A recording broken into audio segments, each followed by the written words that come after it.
নবীজির দুই নাতি ইমাম হাসান ইমাম হুসাইন দুই ভাই।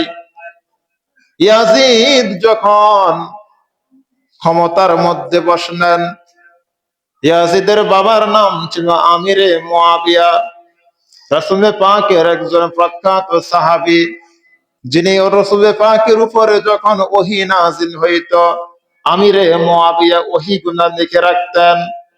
আমিরে মুয়াবিয়া ওনার সন্তান ইয়াজিদ, উনি মৃত্যুর আগে ইয়াজিদকে ক্ষমতার মধ্যে বসাই গেলেন।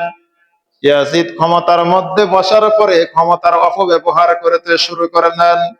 হযরতে হাসান তিনি মদিনার গভর্নর, ইয়াজিদ হইলেন আপনার কুফার গভর্নর। ইয়াজিদ চিন্তা করলেন, যদি ইমাম হাসান থাকে আমার এই ক্ষমতার মধ্যে ক্ষতি হবে, তিনি আমাকে সত্যিকারে ভালোবাসবেন না। ইমাম হাসানকে মারার জন্য ওনার স্ত্রীর কাছে পরামর্শ চাইলেন কিভাবে মারা যায়। নারী জাতি বড় লোভী মানুষ। আপনার হাবিব বললেন, আমি পৃথিবীর মধ্যে নয় আমার উম্মতের জন্য কোন নারীর চাইতে ভয়ঙ্কর আর কিছু রেখে যাচ্ছে না। আন-নিসা ও হাবাইলুশ শায়াতিন, নবীর হাদিসে নবী বলেন নারী হইল শয়তানের দড়ি।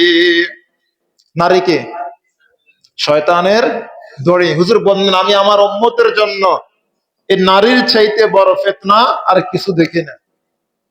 নারী হইল শয়তানের দড়ি, নারী থেকে সাবধান। হুজুর বললেন হযরত ইমাম হাসান রাদিয়াল্লাহু তাআলা আনহুর স্ত্রী ইয়াজিদ ক্ষমতার লোভ দেখাইলেন, হাসানকে যদি মারতে পারো আমি তোমাকে বিবাহ করব, আমি তোমাকে রাজ্যের সিংহাসনের মধ্যে বসাইব।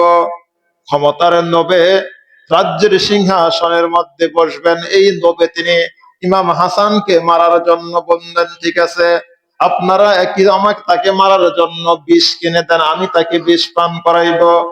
ইয়াজিদ দামেস্ক থেকে বড় কঠিন বিষ আনলেন।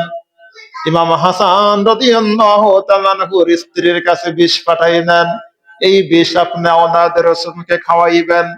হযরত হাসান প্রচন্ড রৌদ্র দিয়ে দুপুর বেলা তিনি যখন বাসার মধ্যে আসলেন, আসার পরে স্ত্রীর কাছে যখন তিনি পানি চাইলেন, পানি চাওয়ার পরে দিয়ে ওই কঠিন বিষ দিয়ে তিনি শরবত বানাইয়া ইমাম হাসানের হাতে দিলেন।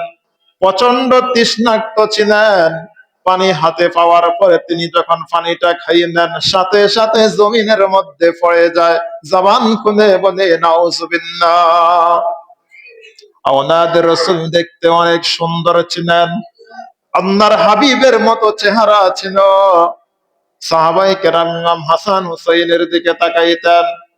সন্তান অনেক সময় মায়ের মতন হয়, অনেক সময় বাবার মতো হয়, অনেক সময় নানার মতো হয়, অনেক সময় মামার মতো চেহারা হয়, হয় কিনা? ইমাম হাসান রাদিয়াল্লাহু তাআলা আনহু দেখতে আল্লাহর হাবিবের মতো ছিল। শরবত বিষ খাওয়ার পরে দিয়ে জমিনের মধ্যে লুটিয়ে পড়ে গেলেন, চেহারাটা নীলবর্ণ হয়ে যাচ্ছে। আওলাদের রাসূল বললেন মদিনাবাসী আমার সময় শেষ হয়ে আসছে, আমার ভাই হুসাইনকে খবর দাও, আমার ভাই হুসাইনকে আমার কাছে আসতে বলো। মদিনাবাসী ইমাম হুসাইনকে যখন জানাইলেন, আওলাদের রাসূল খবর পাইতে দেরি এক সেকেন্ড দেরি করলেন না, দৌড়াইয়া তিনি বাসার মধ্যে আসলেন। আসার পরে দেখলেন ভাই জমিনের মধ্যে পড়ে রয়েছে। ভাই ভাই বলে বুকের মধ্যে জড়িয়ে ধরে কান্না শুরু করলেন। হযরত হুসাইন বললেন ভাই কে আপনাকে বিষ পান করিয়েছে? শুধু একটা বার ওই বেঈমানের নামটা বলেন, এই জমিনের মধ্যে আমি হুসাইন তাকে আর বাঁচতে দিব না। হযরত হাসান ইমাম হুসাইনের হাতটা ধরে বললেন ভাইরে কার নামে আমি বিচার দিব? ওর বিচার আমি দুনিয়ার কোন মানুষের কাছে দিব না, তার বিচার আমি আমার আল্লাহর কাছে দিয়ে দিয়েছি। কার কাছে? আল্লাহর কাছে দিয়ে দিলাম। হযরত হুসাইন রাদিয়াল্লাহু তাআলা আনহু এরপরে তিনি তিনার হাতে ধরে বললেন ভাই হুসাইন আমাদের চতুর্দিক দিয়ে শত্রু আর শত্রু, তারা আমার আব্বাকে নামাজের মধ্যে শহীদ করে দিয়েছেন। আমাকে বিষ প্রাণ করিয়েছে। এ আমার পরে তোমার ফানা হুসাইন সাবধানে থাকবা। বড় ইচ্ছে করে আমার মৃত্যুর পরে আমার কবরটা আমার নানার সঙ্গে দিবা জান্নাত মদিনার রওজা মুবারকের সাথে। হযরতে হাসান বললেন, সেখানে আমাকে দাফন করতে গেলে একদল মুনাফিক সেখানে বাধা দিবে, আমাকে দাফন করতে দিবে না। হুসাইন অনুরোধ করে যাই রে ভাই, নানার এই জমিনের মধ্যে রক্তপাত করিও না।